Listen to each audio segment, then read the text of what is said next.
नमस्कार, टीवी7 भारत देख रहे हैं आप। मैं हूं आपके साथ सुरभि राजपूत। अब वक्त हो चला है न्यूज रूम लाइव का। आज बात होगी संसद के मॉनसून सत्र की। आज संसद के मॉनसून सत्र का दूसरा दिन है। 20 जुलाई से इसकी शुरुआत हुई और ये सत्र 13 अगस्त तक चलेगा। लेकिन इस बीच जिस तरीके से पूरे संसद सत्र के पहले दिन बवाल देखने को मिला और बार बार सदन को स्थगित करना पड़ा, इससे यही लग रहा है कि आगे की कार्यवाही कैसे पूरी होगी। आपको बता दें कि विपक्ष के पास इस बार संसद में कई मुद्दे हैं जिसको लेकर वो सरकार को घेर रही है और सबसे बड़ा मुद्दा इस वक्त नीट पेपर लीक का है, जिसकी वजह से जंतर मंतर पर 28 जून से ही प्रदर्शन किया जा रहा है और भूख हड़ताल किया जा रहा है।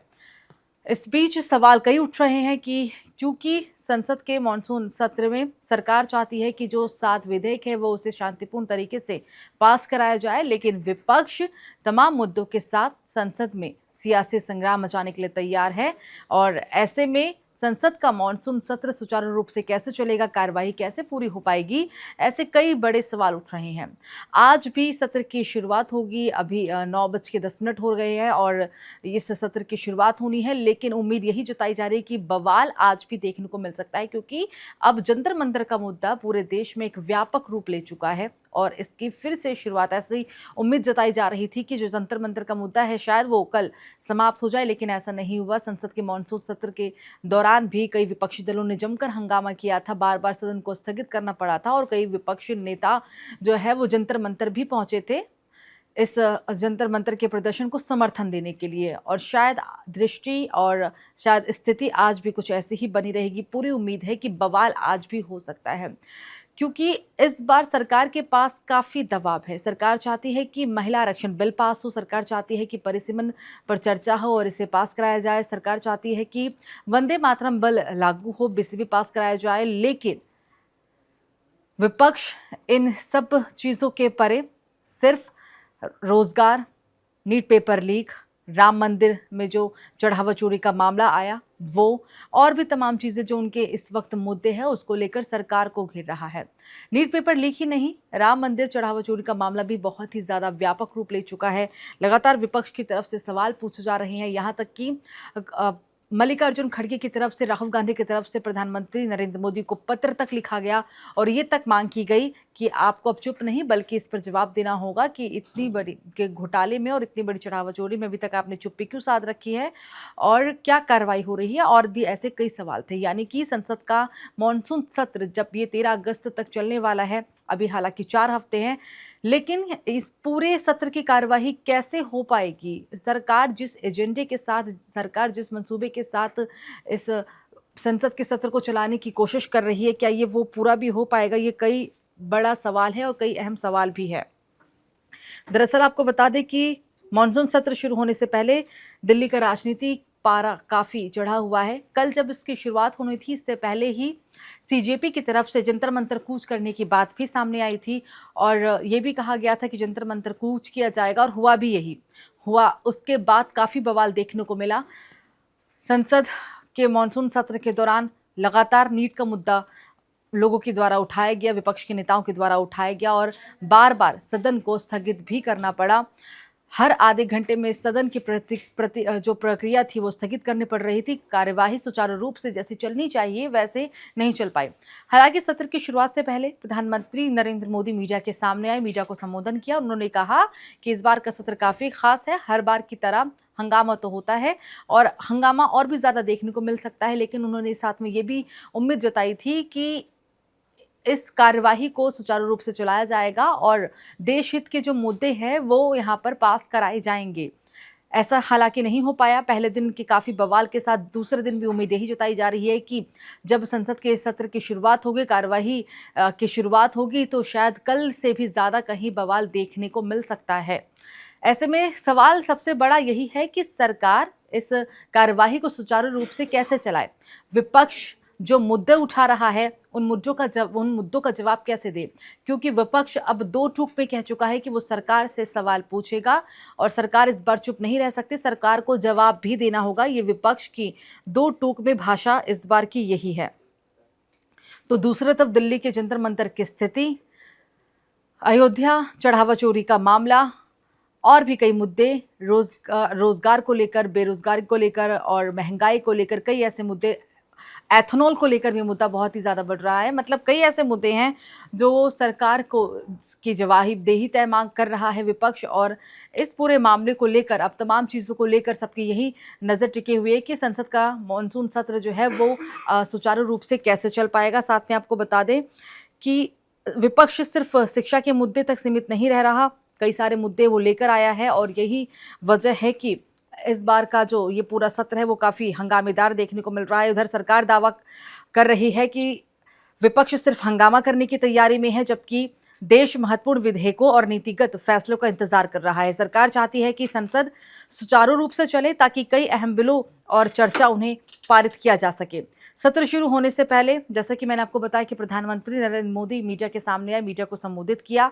हालांकि विपक्ष इस अपील से पूरी तरीके से सहमत नहीं दिखाई दे रहा है। विपक्षी नेताओं का कहना है कि संसद में सवाल पूछना उनका संवैधानिक अधिकार है। अगर सरकार जवाब देने के बजाय चर्चा से बचती है तो विरोध करना भी लोकतांत्रिक प्रक्रिया का ही हिस्सा है, और यही वजह है कि सत्र शुरू होने के पहले ही सरकार और विपक्ष के बीच शब्दों की लड़ाई भी तेज हो चुकी थी। इस बार सरकार जिन विधेयकों को प्राथमिकता देना चाहती है उनमें एक नया आयकर कानून भी शामिल है। सरकार के पास कुल ऐसे 7 विधेयक है जिसे लेकर सरकार चाहती है कि इस बार के सत्र में पास करा लिया जाए। महिला आरक्षण भी उसमें से ही एक है, क्योंकि जब पिछले दरमियान सत्र के दौरान महिला आरक्षण बिल लाया गया था तो उस वक्त पास नहीं करा पाई थी सरकार, बहुमत नहीं था, 2/3 का जो बहुमत का आंकड़ा है वो नहीं था। लेकिन अब सरकार दावा कर रही है कि स्थिति बदल चुकी है, बहुमत का आंकड़ा जो नंबर्स हैं वो सरकार के पास ज़्यादा हैं पहले के मुकाबले। तो शायद इस उम्मीद के साथ महिला आरक्षण बिल हो, चाहे वंदे मातरम हो, चाहे नया आयकर कानून हो, या फिर और भी जो बिल सरकार लेकर आ रही है उसे पास करा लिया जाएगा। सरकार वंदे मातरम से जुड़े प्रस्ताव और कुछ विधायी सुधारों को भी लेकर आगे बढ़ाने की पूरी तरीके से तैयारी में है। विपक्ष इन प्रस्तावों के कई पहलुओं पर भी सवाल उठा सकता है। और इसी बीच E20 पेट्रोल का मुद्दा भी लगातार सियासत के केंद्र में बना हुआ है। E20 क्या है आप ये समझिए। सरकार लगातार 20% एथेनॉल मिश्रित पेट्रोल को बढ़ावा देने की बात कर रही है, और सरकार का इसको लेकर तर्क भी है कि इससे कच्चे तेल के आयात पर निर्भरता कम होगी, किसानों को फायदा मिलेगा और पर्यावरण को भी इससे लाभ पहुंचेगा। लेकिन विपक्ष और कई विशेषज्ञ इसके बारे में कहते हैं कि E20 ईंधन पूरी तरीके से अनुकूल नहीं है। ऐसे में आम उपभोक्ताओं को अतिरिक्त खर्च उठाना पड़ सकता है। विपक्ष चाहता है कि सरकार इस पूरी नीति पर संसद में विस्तृत जवाब दे और बताए कि पुराने वाहनों के लिए उसकी क्या योजना है। सिर्फ यही नहीं, महिला आरक्षण को लेकर भी चर्चा की संभावना बनी हुई है। पहले दिन हालांकि महिला आरक्षण कानून को मंजूरी दे चुकी है, लेकिन विपक्ष लगातार ये सवाल उठाता रहा है कि इसका वास्तविक क्रियान्वयन कब होगा। कई विपक्षी दल चाहते हैं कि सरकार इस पर स्पष्ट समय सीमा बताए। उधर सरकार का कहना है कि संवैधानिक प्रक्रिया के तहत आवश्यक औपचारिकताएं पूरी होने के बाद इसे लागू किया जाए, लेकिन यह मुद्दा अब राजनीतिक बहस का हिस्सा बनने वाला है। राजनीतिक जानकार इसको लेकर मानते हैं कि इस मॉनसून सत्र में सत्ता और विपक्ष दोनों अपने अपने राजनीतिक संदेश जनता तक पहुंचाने की कोशिश करेंगे। विपक्ष युवाओं, किसानों, महंगाई जैसे मुद्दों को सामने रखेगा, जबकि सरकार विकास, आर्थिक सुधार और विधायी उपलब्धियों को अपनी सबसे बड़ी ताकत के रूप में पेश करेगी। संसद के भीतर सिर्फ कानून नहीं बनेंगे, बल्कि 2027 और उससे आगे की राजनीति की दिशा तय करने वाली बहस भी देखने को इसमें मिल सकती है। अब हर बयान, हर सवाल और हर जवाब राजनीतिक संदेश लेकर आएगा। सवाल ये भी है कि क्या इस बार संसद बिना ज्यादा व्यवधान के चल पाएगी? क्या सरकार विपक्ष के हर सवाल का जवाब देगी? और क्या पिछले कई सत्रों की तरह हंगामे की वजह से कामकाज प्रभावित होगा? क्योंकि ऐसा लग रहा है कि शायद इस बार का सत्र काफी बवाल वाला होगा। हर आधे घंटे में बीते दिनों सत्र की कार्यवाही को स्थगित करना पड़ा था। विपक्ष बिल्कुल भी बात मानने को तैयार नहीं था। विपक्ष अब सिर्फ नीट मुद्दे पर अड़ा हुआ है, और भी कई सारे मुद्दे हैं, लेकिन विपक्ष की प्राथमिकता है जो नीट पेपर लीक को लेकर ये पूरा मामला इतना ज़्यादा विकराल रूप ले चुका है। आंदोलन किए जा रहे हैं, भूख हड़ताल किए जा रहे हैं, और अभी ऐसा लग भी नहीं रहा कि शायद स्थिति नियंत्रित हो सके, क्योंकि एक बार फिर से दोबारा से पूरी प्रक्रिया के साथ जंतर मंतर पर भूख हड़ताल की बात कही जा रही है और आंदोलन की चेतावनी दे दी गई है। तो ऐसे में सरकार किस तरीके से इस पूरे मामले को शांत करा पाएगी, विपक्ष के कैसे जवाब दे पाएगी, विपक्ष को कैसे शांत कराती है और अपने जो देश हित के मुद्दे को लेकर आगे कैसे बढ़ती है, ये बहुत बड़ा चैलेंज सरकार के लिए होगा। जहां सरकार इस मंसूबे के साथ आई है कि वो कार्यवाही के दौरान देश हित के मुद्दे को जनता के सामने रखे। तमाम चीज़ों को सामने रखे, अर्थव्यवस्था को लेकर तमाम चीज़ों को सामने रखे, लेकिन विपक्ष चाहती है कि सरकार को अपने पुराने कामकाज का लेखा जोखा देना होगा।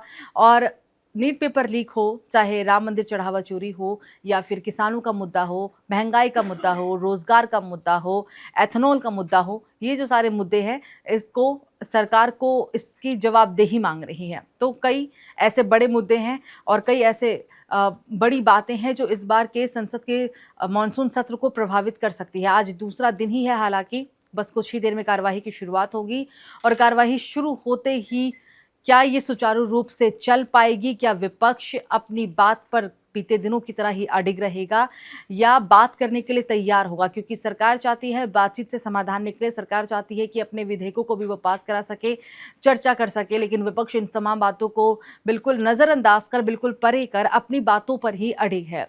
विपक्ष के पास कई सारे मुद्दे हैं, इसको नकारा नहीं जा सकता। आक्रमण कितना रूप है विपक्ष का, ये भी इससे जाहिर होता है कि जिस तरीके से एनडीए की तरफ से सर्वदलीय बैठक बुलाई जा रही थी, रणनीति बनाई जा रही थी कि मॉनसून सत्र के दौरान किन किन बातों पे चर्चा की जाए, कौन कौन से बातों को रखा जाए, उसी तरीके से विपक्ष भी अपनी रणनीति तैयार कर रहा था, चाहे वो कांग्रेस हो, चाहे वो सपा हो और चाहे वो और भी तमाम दल हो।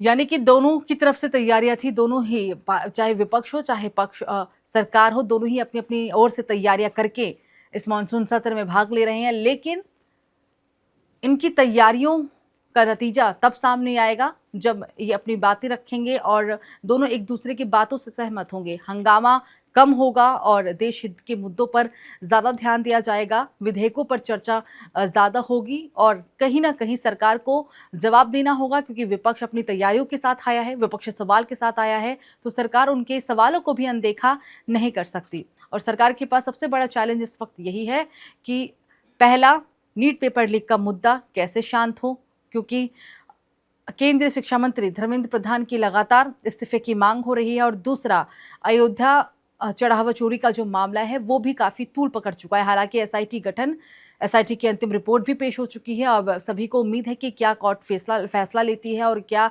एसआईटी की जो रिपोर्ट पेश की गई है उसमें किन किन बातों का जिक्र होता है, क्या क्या खुलासे होते हैं। इन सब के बीच विपक्ष अपनी बात पर अड़े है और इन दोनों मुद्दों को लेकर सरकार को लगातार घेरने का काम कर रहा है। मॉनसून सत्र काफ़ी खास है, हंगामेदार भी है और उम्मीद भी है, सरकार को ये भी उम्मीद है कि हंगामे के बीच जिस मंसूबे के साथ वो सत्र की शुरुआत में पहुंची, और 4 हफ्तों का हालांकि अभी समय है, आज दूसरा ही दिन, एक लंबा समय 13 अगस्त तक का, तो शायद सरकार भी उम्मीद जता रही है कि इन मुद्दों को जल्द से जल्द विपक्ष के जो सवाल हैं उनके जवाब दिए जाएं और इन मुद्दों को शांत कराने के बाद देश के मुद्दों पर ध्यान दिया जाए। और महिला आरक्षण बिल हो, परिसीमन हो, वंदे मातरम हो और न्यू एथेनॉल की बात हो, या फिर नए जो आयकर को लेकर कानून की बात भी सामने आई है, कानून विधेयक को लेकर भी बात सामने आई है, उसे भी पास कराया जाए। मतलब चैलेंज काफ़ी बड़ा होने वाला है सरकार की तरफ से। तो फिलहाल इस बुलेटिन में मेरे साथ इतना ही। आप देखते रहिए TV7 भारत। नमस्कार।